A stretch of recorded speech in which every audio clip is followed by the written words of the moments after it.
యోహాను సువార్త 3వ అధ్యాయం మొదటి 2 వచనాలు చదువుకుందాం. యూదుల అధికారి అయిన నికోదేమును పరిసయ్యుడు ఒకడుండెను. అతడు రాత్రి యందు ఆయన యొద్దకు వచ్చి, బోధకుడా, నీవు దేవుని యొద్ద నుండి వచ్చిన బోధకుడవని మేము ఎరుగుదుము.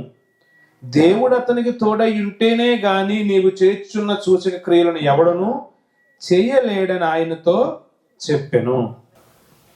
నికోదేమనే ఒక పరిసయ్యుడు యేసు ప్రభు దగ్గరికి వచ్చి, రాత్రి వేళ వచ్చి యేసు ప్రభువుతో ఇలా మాట్లాడుతున్నారు. బోధకుడా, నీవు దేవుని యొద్ద నుండి వచ్చిన బోధకుడు అని మేము ఎరుగుతాం. నాకు తెలుసు ఆ విషయం. దేవుడు ఒక వ్యక్తికి తోడై ఉంటేనే నీవు చేస్తున్న సూచక్రియలు ఒక వ్యక్తి చేయగలుగుతాడు, అద్భుతాలు చేయగలుగుతాడు. లేకపోతే అది సాధ్యం కాదు. యేసు ప్రభు ఏమని చెప్పుకున్నాడంటే, నేను తండ్రి యొద్ద నుండి పంపబడ్డాను, నేను తండ్రి యొద్ద నుంచి వచ్చాను అని చెప్పుకున్నాడు. నికోదేముకి ఏం తెలుసు అంటే, యేసు ప్రభు సాధారణమైన మనిషి కాదు అని తెలుసు. ఆయన మాటల బట్టి అర్థమవుతుంది. యేసు ప్రభు ఎన్ని సూచక్రియలు చేశాడు, ఎన్ని అద్భుతాలు చేశాడు. అన్ని అద్భుతాలు, అన్ని సూచక్రియలు ఒక సాధారణమైన మనిషి చెయ్యడు. ఈ యేసు ప్రభు ఆయన దేవుని చేత భూలోకానికి పంపబడిన వ్యక్తి అని నమ్మి ఆ విషయాన్ని యేసు ప్రభువుతో చెప్పాడు. అందుకు యేసు ప్రభు రక్షణ సువార్తను నికోదేముకు తెలియజేశాడు. మనందరికీ బాగా కంఠస్థ ఉండిపోయే వాక్యం. మొన్న 18, 19 తారీఖుల్లో కాకినాడలో మీటింగ్ అయితే, అదొక హాస్పిటల్లో మీటింగ్ అరేంజ్ చేశారు, ఒక కాన్ఫరెన్స్ హాల్లో. నేను జాను ఒక రూమ్లో ఉన్నామండి. ఆ రూమ్ నుంచి ఫ్రెష్ అయ్యి మేము మీటింగ్కి వెళ్ళిపోతా ఉండగా ఒక ద్వారబంధం పైన ఒక వాక్యం రాసింది. తమ్ముడు చూసి అంటున్నాడు, అన్న, ఈ యోహాను సువార్త 3వ అధ్యాయం 16వ వచనం నా ఫస్ట్ వాక్యం అన్నా. సండే స్కూల్లో నేర్చుకోకపోతే కొట్టేస్తారేమన్న భయంతో ఇప్పుడు చాలా చిన్న వాక్యం ఇది నాకు వచ్చేసి, కానీ అప్పుడు చాలా పెద్ద వాక్యం అనిపించింది. నేను నేర్చుకున్న ఫస్ట్ వాక్యం, దేవుడు లోకమును ఎంతో ప్రేమించెను కాగా ఆయన తన అద్వితీయ కుమారునిగా పుట్టిన వాని యందు విశ్వాసముంచు ప్రతివాడును నశింపక నిత్య జీవం పొందినట్లు ఆయనను అనుగ్రహించెను అనేటటువంటి వాక్యం యేసు ప్రభు నికోదేముకు చెప్పాడు. ఈ వాక్యం మనకు తెలుసు, కానీ ఎవరితో చెప్పారో మనకు మ్యాక్సిమం తెలియదు. అయితే ఈ వాక్యం యేసు ప్రభు నికోదేముతో చెప్పాడు.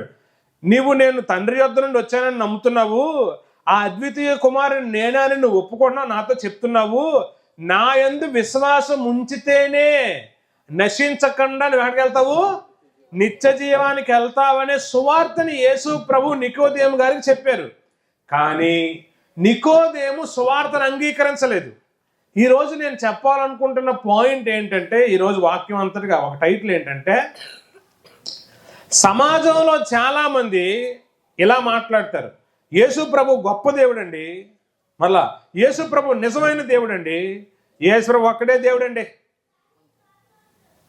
యేసు ప్రభు లాంటి శక్తిమంతుడు లేడండి అని సాక్ష్యాలు చెప్తారు. కానీ యేసు ప్రభుని నమ్ముకోరు. ఈ నికోదేమన్న ఆయన కూడా యేసు ప్రభు కోసం చాలా మంచి మాటలు చెప్పాడు.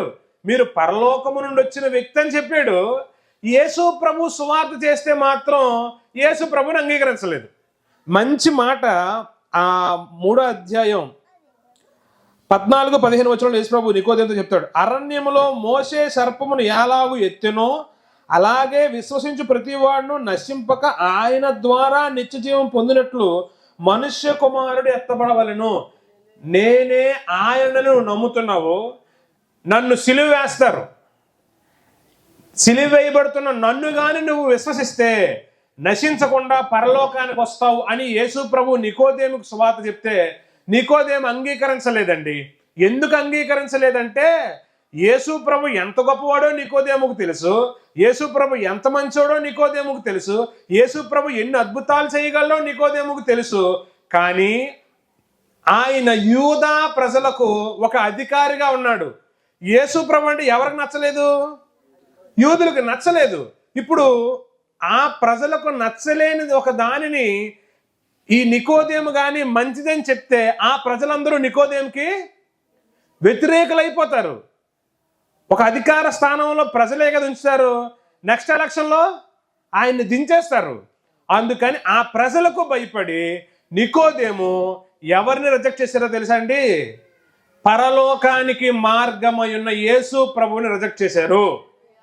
ఈ వీధిలో ఈ గ్రామంలో ఉన్న ప్రజలకి ఈ శబ్దయంత్రం ద్వారా ఎంతమంది వరకు అయితే ఈ వాయిస్ వెళ్తుందో వాళ్ళందరికీ నా రిక్వెస్ట్ ఏంటంటే, యేసు ప్రభు మంచి దేవుడు, గొప్ప దేవుడు, యేసు ప్రభు నిజమైన దేవుడు అని సాక్ష్యాలు ఇస్తున్న ప్రజలారా, మీరు దేనికైనా భయపడి ఆయన్ని ఆరాధించడానికి చర్చికి వెళ్ళలేకపోయినా, లేదా ఆయన యందు విశ్వాసం ఉంచడానికి ఏదైనా అభ్యంతరాలు మీకున్నా, నికోదేములాగా వెనక నుండిపోకండి. యేసు ప్రభు గొప్ప దేవుడు అని చెప్పటం వల్ల, నిజమైన దేవుడు అని చెప్పటం వల్లనో మనకు నిత్య జీవం కలగదు. కుమారుడైన యేసు ప్రభుని విశ్వసిస్తేనే మనం నిత్య జీవానికి వెళ్తాం. ఈ సమాజంలో చాలామంది యేసు ప్రభు గొప్ప దేవుడు అని చెప్తున్నారు, కానీ యేసు ప్రభుని సొంత రక్షకునిగా అంగీకరించడం లేదు. ఒకసారి నేను సేవకు వచ్చిన కొత్తలో ఇక్కడ వెంకట్రావు గారి ఇంట్లో మనం రెంట్కి చర్చి నడిపిస్తున్నప్పుడు పక్కింట్లో వేరే వాళ్ళు దిగారండి. వాళ్ళ పాపకి జ్వరం వచ్చింది. జ్వరం వస్తే, పాస్టర్ గారు మా పాపకు జ్వరం వచ్చిందండి అంటే అన్నాను, పదని హాస్పిటల్ తీసుకెళ్ళాను. ఆవిడేమందో తెలుసా, యేసు నమ్మకలేదు ఆవిడ. హాస్పిటల్కి ఎందుకు పాస్టర్ గారు, మీరు ప్రార్థన చేస్తే తగ్గిపోతే యేసు స్వస్థపరిచాడు అన్నది. నాకే షాక్ అయిపోయింది. నేను అనాలి ప్రార్థన చేస్తానండి, కానీ ఆవిడ అన్నది ప్రార్థన చేయండి పాస్టర్ గారు తగ్గిపోతే మా పాపకి అన్నది. అంటే ఆవిడ విశ్వాసం ఏంటి? యేసు ప్రభు స్వస్థపరచగలరు. దేవునికి స్తోత్రం కలుగును గాక. చాలా మంది నమ్ముతున్నారు యేసు ప్రభు గొప్ప దేవుడని, యేసు ప్రభు సత్యవంతుడని నమ్ముతున్నారు, యేసు ప్రభు ఒక్కడే లోకరక్షకుడని నమ్ముతున్నారు, కానీ దేనికో భయపడుతున్నారు. దేనికో భయపడుతున్నారు, ప్రజలెవరికో భయపడుతున్నారు, సమాజానికి భయపడుతున్నారు, ఎవరు ఏమనుకుంటారా అని భయపడి యేసు యొద్దకు రావటం లేదు. అలా ఇప్పుడు కొన్ని అభిప్రాయాలు మీకు చెప్తాను.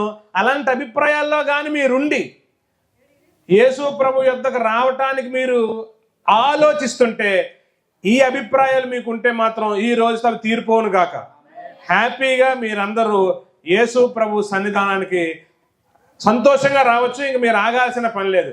చాలా మంది యేసు ప్రభు తక్కువ కులస్తుల దేవుడు, యేసు ప్రభువుని నమ్ముకుంటే ఊరే వెలపలు ఉన్నటువంటి వాళ్ళ దేవుడిని నమ్ముకున్నాను అంటారు, మా కులస్తులందరూ మమ్మల్ని వెలివేసేస్తారు, చిన్న చూపు చూస్తారు, కథా కార్యాలకి పిలరు, సంబంధాలు కలుపుకోరు, కులం తక్కువ దేవుడిని నమ్ముకున్నామని అంటారు అని చెప్పి, యేసుప్రభు గొప్ప దేవుడు అని తెలిసినా, మంచి దేవుడు అని తెలిసినా, యేసుప్రభు ఒక్కడే దేవుడు అని వాళ్ళకి తెలిసినా, కులానికి భయపడి యేసుప్రభుని చాలామంది నమ్ముకోవట్లేదండి. కులం వల్ల ఉపయోగం ఏంటి? ప్రస్తుతానికి సమాజంలో కులం వల్ల వస్తున్న ఉపయోగం ఏమిట్రా అంటే, ఒకరినొకరు దూషించుకోవటం, ఒక కులస్తుడు ఇంకో కులస్తుడిని తక్కువగా చూడటం, ఆ కులం పేరట ఏదైనా వివాహాలు జరిగితే వేరే కులస్తుడు వేరే కులస్తుడు అమ్మాయిని చేసుకున్నా, లేదా అమ్మాయి వేరే కులస్తుని చేసుకున్నా చంపుకోవడం జరుగుతుంది. సమాజంలో మనం చూస్తాం, వార్తల్లో వస్తుంది. తక్కువ కులస్తాలు ఒక ఆవిడ అంగన్వాడిలో వంట చేస్తుందని ఆ అంగన్వాడికి పిల్లలు పంపించలేదు. మొన్నే రీసెంట్గా న్యూస్ వచ్చింది. అంటే వివక్ష తప్ప కులం వలన మనిషికి ఒరిగిందేమీ లేదు. ఇప్పుడు మనకు కష్టం వస్తే, మనకు బాధ వస్తే, మన కుటుంబం, మన కులస్తులందరూ మన ఇంటి పక్క చేరిపోయి మన కష్టాలన్నీ తీర్చేస్తారా అంటే, మనం ఫోన్ చేస్తే ఎత్తడానికి కూడా ఆలోచిస్తారు, ఎత్తితే డబ్బులు అడుగుతారు, లేదా పూట భోజనం పెట్టమంటారు. ఈ బాధలు మనకెందుకురా అని చెప్పి ఫోన్ ఎత్తడం మానేస్తారు. కులం వలన మనిషికి, అవతల మనిషికి వివక్ష ఏర్పడుతుంది తప్ప, ఇంకొకరిని తక్కువగా చూసే పరిస్థితి వస్తుంది తప్ప పరలోకం అయితే రాదు. అలాంటి ఒక కులానికి భయపడి, కులస్తులకు భయపడి నీవు నిత్య జీవం ఇచ్చే యేసు ప్రభు దగ్గరికి రాలేకపోతున్నావంటే నీది సరైన అభిప్రాయం కాదు. ఈ రోజే ఈ అభిప్రాయం నుంచి నువ్వు బయటికి రా. ఎవ్వరు ఏమనుకున్నా పర్వాలేదు, నా కులస్తులు నన్ను ఏమనుకున్నా పర్లేదు, ఎందుకంటే నీ కులస్తులు నీకు నిత్య జీవాన్ని ఇవ్వలేరు, నీ కులస్తులు నీ పాపం నిన్ను విడిపించలేరు, నీ కులస్తులు పరలోకంలో యుగయుగాలు నీ ఆత్మ ఉండేలా చేయలేరు. కనుక వాటిని చేయగలిగేది యేసు ప్రభు మాత్రమే కనుక ఆ ఉచ్చులో నుంచి, ఆ ఊబులో నుంచి, ఆ తప్పుడు అభిప్రాయంలో నుంచి బయటకు వచ్చి కులానికో కులస్తులకో భయపడి నిత్య జీవం ఇచ్చే యేసు ప్రభుని దూరం చేసుకోకు. మనసులో ఉన్నాడండి యేసు ప్రభు, ఉపయోగం లేదు. నువ్వు తలుచుకోవడం వల్ల నీకు ఏ మేలు రాదు. ఆయనే దేవుడని నువ్వు ఆయన యొద్దకు వచ్చినప్పుడే నీకు పాప క్షమాపణ, నీకు నిత్య జీవం ప్రాప్తిస్తుంది. హల్లెలూయా. ఎవరైతే ఈ లోకంలో నన్ను ఒప్పుకుంటారో మనుషులందరూ ఎదుట, వారిని నేను పరలోకంలో దేవతలు ఎదుట ఒప్పుకుంటానన్నాడు. భయపడుతూ యేసు ప్రభుని నా దేవుడు అని చెప్పడానికి సంకోచిస్తున్న వారెవ్వరినీ కూడా యేసు ప్రభు తన బిడలుగా స్వీకరించడు, పరలోకానికి ఇవ్వడు, ఆహ్వానాన్ని పలకడు, వారికి ఆతిథ్యతను కలిగించడు. ఈ నికోదేమ నాయన యేసు ప్రభు గొప్పోడు అన్నాడు, కానీ యేసు ప్రభు నమ్ముకోట్లా. చాలా మంది యేసు ప్రభు గొప్పోడు మంచోడు అంటున్నారు, కానీ కులానికి కులస్తులకి భయపడి యేసు ప్రభుని దేవునిగా నమ్ముకోవట్లేదు. నేను చెప్పే సువార్తమానాన్ని ఆలకించండి. కులం మనకు కూడు పెట్టదు, కులస్తులు మన కష్టాలన్నింటిలో మనకు సహాయపడరు. ముఖ్యంగా మన జన్మతః కర్మతః వచ్చే పాపాల నుండి మనల్ని విడిపించలేరు, మనకు పాపక్షమాపణ ఇవ్వలేరు, పరలోకాన్ని చేర్చలేరు. మనకు పాపక్షమాపణ ఇచ్చి మనల్ని పరలోకానికి చేర్చేది యేసు ఒక్కరే. దేవునికి స్తోత్రం కలుగును గాక. మనకి ఏ రకంగానూ మన మరణమనంతరం ఉపయోగపడలేని, నిత్య జీవాన్ని ఇవ్వలేని, పాప క్షమాపణ ఇవ్వలేని ఆ కులానికి భయపడ్డం, ఆ కులస్తులకు భయపడ్డం మానేయండి. బయటకు వచ్చి సంతోషంగా యేసు ప్రభువుని నేను నమ్ముకుంటానని చెప్పండి. మీకు దగ్గరలో ఉన్న చర్చికి వెళ్ళండి. కులానికి భయపడి యేసు ప్రభు గొప్ప దేవుడు అని తెలిసినా మీరు దేవుణ్ణి అంగీకరించుకొని ఉంటే మీ అంత అమాయకులు లేరండి. ఈరోజు అలాంటి ఒక పొరపాటైన అభిప్రాయం ఉంటే దాని నుంచి బయటికి రండి. రెండోది ఏంటంటే, తక్కువ కులస్తులు దేవుడిని అందరూ నిందిస్తారు, మనుషులకు భయపడతారు చాలామంది. యేసు ప్రభు తక్కువ కులస్తులకు మాత్రమే దేవుడు కాదు. బైబిల్ ఏమని చెప్పిందంటే అపోస్తుల కార్యం 10:36లో యేసు ప్రభు అందరికీ దేవుడు. దేవునికి స్తోత్రం కలుగును. ఆయన అందరికీ ప్రభు. ఫలానా కులానికో, ఫలానా జాతికో, ఫలానా వర్గానికో, ఫలానటువంటి ఒక వర్గానికో ఆయన దేవుడు అని చెప్పలేదు. ఆయన అందరికీ దేవుడని బైబిల్ సాక్ష్యం ఇస్తుంది. కనుక ఆయన్ని నమ్ముకున్న వారిలో మనం ఉన్నతమైన కులాలగించే బ్రాహ్మణులు ఎంతోమంది యేసు ప్రభుని దేవునిగా నమ్ముకున్నారు. ఎప్పటికీ వారి సాక్ష్యాలు యూట్యూబ్లో ఉన్నాయి, వినండి. ఎంతోమంది బ్రాహ్మణులను దేవుడు తన యొద్దకు ఆకర్షించుకున్నాడు. గుడిలో పూజారి పాత్రను పోషించే కుటుంబాల నుంచి ఇప్పుడు పాస్టర్లుగా ఎంతో మంది దేవుని పనిచేస్తున్నారు. దేవుని స్తోత్రం ఉన్నారు. ఆ కులం ఈ కులం అని తారతమ్యం లేదండి. యేసు ప్రభుని అన్ని కులాల వారు నమ్ముకున్నారు. అంతెందుకండి, ఇక్కడ కూడి ఉన్న మన 20-30 మందిలో కూడా ఒక్కొక్కరిది ఒక కులం. మనందరం కూడా యేసు ప్రభుని దేవునిగా నమ్ముకున్నాం. యేసు ప్రభు తక్కువ కులస్తులకు మాత్రమే దేవుడు కాదు. ఈ మాట అందరూ గుర్తించుకోండి. ఆయన అందరికీ దేవుడు. ఒక మంచి మాట రాయబడింది, తన యొద్దకు ఎంతమంది వస్తారో వారందరికీ కూడా ఆహ్వానం పలికేవాడు దేవుడు. నీ కులం ఏంటి, నేను నీ కులానికి దేవుడిని కాదని చెప్పేవాడు కాదు యేసు ప్రభు. నువ్వు ఏ కులస్తుడివైనా, ఎంత పరిస్థితిలో ఉన్నా, నువ్వు యేసు ప్రభుని దేవునిగా నమ్ముకోవడానికి ఇష్టపడితే ఆయన నిన్ను తన కుమారునిగా, కుమార్తెగా నిన్ను స్వీకరించడానికి ఇష్టపడుతున్నాడు. కాబట్టి కుల ఉచ్చులో నుంచి, ఈ కులానికి సంబంధించిన వ్యక్తుల యొక్క ఏదో మాటలంటారనే ఆ యొక్క బాధలో నుంచి బయటకు వచ్చి పరలోకం ఇచ్చే, పాపక్షమాపణ ఇచ్చే యేసు ప్రభుని దేవునిగా నమ్ముకోండి. దేవునికి స్తోత్రం కలుగునుగా. రెండవదండి, యేసు ప్రభుని దేవునిగా నమ్ముకుంటే ఆస్తిలో మాకు వాటా ఎవరు? ఏంటట?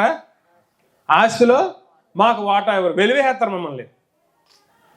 ఈ లోక డబ్బు కోసం పరలోకం ఇచ్చే యేసు ప్రభువుని కానీ నువ్వు కాదనేస్తే, ఒకరోజు ఈ లోకంలోనే డబ్బు వలన జరగలేని ఎన్నో పరిస్థితులు నీ ముందుకు వస్తాయి. అప్పుడు దేవుడు తప్ప నీకెవరు దిక్కుండరు. కరోనా టైంలో అగనంపూడిలో ఉన్న ఒక సహోదరి నాకు ఫోన్ చేసి, అన్నా మా ఆయనకి బాగోలేదన్నా, మీ దగ్గర హెల్త్ సిటీలో ఉంటున్నారు కదా, అక్కడ మీకు తెలిసిన హాస్పిటల్లో ఒక బెడ్ మన కోసం అడగండి, ఎక్కడ హాస్పిటల్లో బెడ్స్ లేవు, ఎన్ని డబ్బులు ఖర్చు పెట్టైనా నేను నా భర్తను బతికించుకుంటాను, ఎన్ని డబ్బులైనా సరే నేను ఇస్తానన్నా అని నాకు ఫోన్ చేశారు. కానీ అక్కడ బెడ్ దొరకలేదండి, ఆయన చనిపోయారు. కరోనా టైంలో ఎంతోమంది డబ్బున్నోళ్ళు చచ్చిపోయారు. వాళ్ళు డబ్బు సంపాదించారు, ఆ డబ్బే వాళ్ళ ప్రాణాలు కాపాడిందా? కాపాడలేదు. కొన్ని పరిస్థితులలో డబ్బు నీకు ఎందుకు ఉపయోగపడదు, ఆస్తిపాస్తులు నీకు ఎందుకు ఉపయోగపడదు. బాగా ఆస్తిపాస్తులు సంపాదించుకున్న వారు ఉరేసుకొని చచ్చిపోయిన వాళ్ళు ఉన్నారు. వాళ్ళకి డబ్బు ఉంది, ఆస్తిపాస్తులు ఉన్నాయి, కానీ వారి మనసుకేం లేదు, శాంతి లేదు. బైబిల్ అలా చెప్తుంది, ప్రయాసపడి భారం మోస్తున్న సమస్త జనులారా నా యొద్దకు రండి, నేను మీకు విశ్రాంతిని ఇస్తాను. నీ ప్రాణానికి శాంతి సమాధానాలు ఇచ్చేవాడు యేసు ప్రభు. దేవునికి స్తోత్రం కలుగుగాక. డబ్బు వల్ల అది రాదు, నీకు డబ్బు వల్ల అది రాదు. బార్లో చిన్నగా పని చేసుకుంటే వస్తున్న టిప్పులో ఆ డబ్బులు సరిపోక సురేష్ గారు దొంగలతో స్నేహాన్ని ప్రారంభించారు. 1000-2000 ఆ టైంలోనే ఆయన చేతిలో పడి, ఇప్పుడు దొంగతనం చేస్తే ఈయన ఒక డాన్ అయ్యి 10,000-20,000 సంపాదించుకున్నాడు. కానీ ఆ వ్యక్తి మనసులో శాంతి సమాధానాలకి తోవలేదండి. దొంగతనంకి వెళ్ళినాడు ఎవడైనా హుందాగా వెళ్తాడండి? సెంటుకుని వెళ్తాడా? భయపడతా బిక్కుబిక్కుమంటే వెళ్తాడు. ఒక ప్రశాంతత లేని జీవితానికి దేవుడు ప్రశాంతతనిస్తాడు. దేవుడు స్తోత్రం కలుగును గాక. ఆయన అవన్నిటిని వదిలేడు, యేసు ప్రభువుని నమ్ముకున్నాడు, ఎంతో దర్జాగా కూర్చున్నాడు. దొంగతనం చేసిన రోజు దర్జాగా కూర్చున్నంత అవకాశం లేదు. దొంగకి ఎలా ఉంటుందంటే, పిల్లలు ఆడుకున్న విధులేసినా సరే ఎవడో నాకాశం వస్తున్నాడు పోలీసు అనిపిస్తుంది. బైబిల్ అంటే దుష్టులకు నెమ్మది ఉండదని దేవుడు సెలవిచ్చుచున్నాడు. నీ జీవితంలో ప్రశాంతత కావాలన్నా, క్షేమంతో సమాధానంతో నీ జీవితాన్ని నువ్వు కొనసాగించుకోవాలన్నా, నీకు అట్టి సమాధానకరమైన జీవితాన్ని ఇచ్చేది యేసు మాత్రమే. నీవు సంపాదించుకున్న డబ్బు నీకు ఆ సమాధానాన్ని ఇవ్వదు, నీ ప్రాణాన్ని కాపాడలేదు. బైబిల్ అలా సెలవిస్తుంది, నీతి మరణము నుండి తప్పించును, ఉగ్రత దినమందు ఆస్తి అక్కడికి రాదు. ఒక ప్రమాదకరమైన పరిస్థితిలో నువ్వు పడినప్పుడు నీ డబ్బు వలన నీకు ఏదైనా మేలు జరుగుతుందంటే జరగలేని పరిస్థితులు చాలా ఉన్నాయి. కానీ మరణపు అంచుల్లోకి వెళ్ళిపోయినప్పుడు కూడా, సమాధానం కరువైపోయి సమాధానానికి నువ్వు దూరం అయిపోయిన రోజుల్లో కూడా నువ్వు యేసు ప్రభువుని దేవునిగా కలిగి ఉంటే సమాధిలోనికి దిగిపోకుండా నీ ప్రాణాన్ని యేసు ప్రభు విమోచిస్తాడు. హల్లెలూయా. అంత శక్తిమంతుడు ఆయన. మన కులస్తులో లేదా మన కుటుంబం మనకి ఆస్తినివ్వరని భయపడాల్సిన అవసరం లేదండి. ఆయన్ని నమ్ముకోవడానికి ఇష్టపడితే దీనులను పెంట కప్పు మీద ఉన్న దీవులను ఆయన ఏం చేస్తాడు? పైకి లేవనెత్తుతాడు. ఉన్నతమైన స్థితిలో ఆయన నిలబెడతాడు. ఒక గొర్రెలు కాసుకునే దావీదు సింహాసనం మీద రాజై కూర్చొని ఇశ్రాయేలు ప్రజలను పరిపాలించేలా చేశాడు. బానిసత్వంలో ఉన్నటువంటి యోసేపు ఐగుప్తుకి ఫరో తర్వాత అధికారిగా ఉండి ఆ ప్రజల ఆకలిని తీర్చే నాయకుడిగా మార్చబడ్డాడు. నీవు ధనం వెంబడి ఆశపడి ఆస్తి పోసదేమో, యేసుప్రభుని నమ్ముకుంటే చిల్లి గవ్వరేమోనని యేసుప్రభుని కానీ దూరం పెడితే నీ జీవితంలో ఆ 71 రోజు నీకు ఉరిగా మారిపోద్ది. పర్వాలేదు, నా పాపాలు క్షమించబడాలి, నాకు పరలోక భాగ్యం కావాలి, వాటిని ఇచ్చేవాడు యేసుప్రభు అని తెలుసుకున్నాను. మీరు ఆస్తి ఇచ్చినా ఇవ్వకపోయినా పర్లేదు, నీతి కొరకు ఆకలి దప్పుకలు కలిగి ఉంటానని కానీ నువ్వు యేసుప్రభుని నమ్ముకోగలిగితే నీ స్థితి ఎంత దీనంగా ఉన్నా, ఎంత హీనంగా ఉన్నా, ఆయన పేరట ఆయన నమ్ముకోవడానికి వచ్చిన వ్యక్తి జీవితాన్ని ఆయనైతే అనాథగా ఉంచడు. దేవుని స్తోత్రం కలుగును గాక. హల్లెలూయా. కులాన్ని బట్టి యేసుప్రభుని దూరం చేసుకోవద్దు. ఆస్తిలో భాగం రాదేమని భయంతో యేసుప్రభుని దూరం చేసుకోవద్దు. ఇక్కడ ఆర్ఆర్గా పీటర్ గారు, జాన్ వాళ్ళ ఫాదర్, యేసుప్రభుని నమ్ముకున్నందుకు వాళ్ళకి రావాల్సిన ఆస్తిలో కొంత భాగాన్ని ఇబ్బంది పెడుతున్నారు వాళ్ళకి అవ్వకుండా. ఎన్నో మాట్లాడారు వాళ్ళని, మీరు యేసుప్రభుని నమ్ముకోవడం మానేస్తానంటేనే మీరు ఈ ఆస్తిలో భాగస్వాములు అవుతారు, లేదంటే లేదు. కానీ ఆ కుటుంబం ప్రభు కోసం నిలబడ్డారు. దేవుడు స్తోత్రం కలుగును గాక. అక్కయ్య పాలెంలో 2 ఫ్లాట్లు ఉన్నాయి ఇప్పుడు ప్రజెంట్. దేవుడు 2 ఫ్లాట్లు ఇచ్చాడు. దేవుని స్తోత్రం కలుగును గాక. 10,000 20,000 అక్కడ రాదు ఇల్లు. అలాంటి 2 ఫ్లాట్లు, సొంత ఫ్లాట్లు కలిగి ఉండడానికి దేవుడు వాళ్ళకి అవకాశాన్ని ఇచ్చాడు. ధనం లేకపోయినా పర్లేదు, ఆస్తిలో భాగం రాకపోయినా పర్లేదు, మా పాపాలు క్షమించే యేసుప్రభు మాకు కావాలి, పరలోకం మాకు చేర్చే యేసుప్రభు మాకు కావాలని చెప్పి ఆ కుటుంబం ముందుకు వచ్చారు. కుటుంబస్తులందరూ బాధ పెట్టారండి, కానీ వారు ఎప్పుడూ కూడా యేసుప్రభుని విడిచిపెట్టలేదు. ఇప్పుడు వారు ఇంకొంత మందికి పనినిస్తా వానర స్థానంలో దేవుడు ఆ కుటుంబాన్ని ఇచ్చాడు. దేవుని స్తోత్రం కలుగునాక. ఇవన్నీ సజీవ సాక్ష్యాలే, మీ ముందున్న సాక్ష్యాలే. దయచేసి ఆస్తులో వాటర్ రాదేమో యేసుప్రభుని నమ్ముకుంటే, కుటుంబస్తులందరూ చెయ్యి అంటారేమో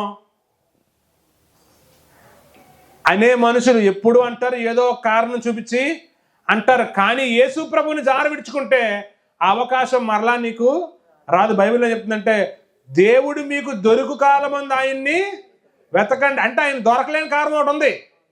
అప్పుడు నువ్వు చేతులు కాలిపోయిన తర్వాత ఆకులు పట్టుకునే ప్రయత్నం చేస్తే నీకు వచ్చే ఉపయోగం ఏమీ ఉండదు.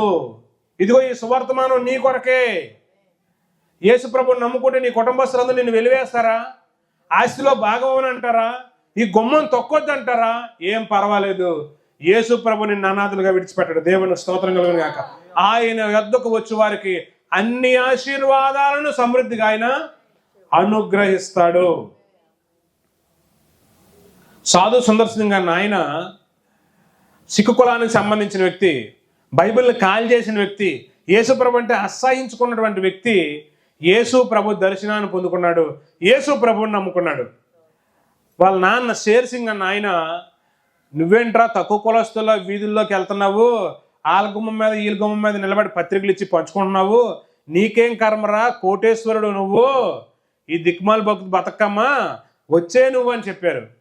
ఇంటికి పిలిచారు. ఒకసారి పిలిచి ఆస్తి పస్త్రాలన్నీ తెచ్చి, ఇంత ఆస్తికి నువ్వు వారసుడివి, నీకేం కావాలో కోరుకో, ఆస్తి పత్రాలు అంటే మేము సంతకం పెట్టి నీ పేరు రాసిచ్చేస్తాం, నువ్వు యేసు ప్రభు దేవుడు కాదు, యేసు ప్రభు నేను నమ్ముకోనని చెప్పు అని సాధు సుందర్ సింగ్ గారికి ఆఫర్ ఇస్తే, సాధు సుందర్ సింగ్ గారు, ఆస్తిలో చిల్లి గవ్వ నాకొద్దు, నాకు యేసు ప్రభువే కావాలి. దేవుని స్తోత్రం కలుగుగాక.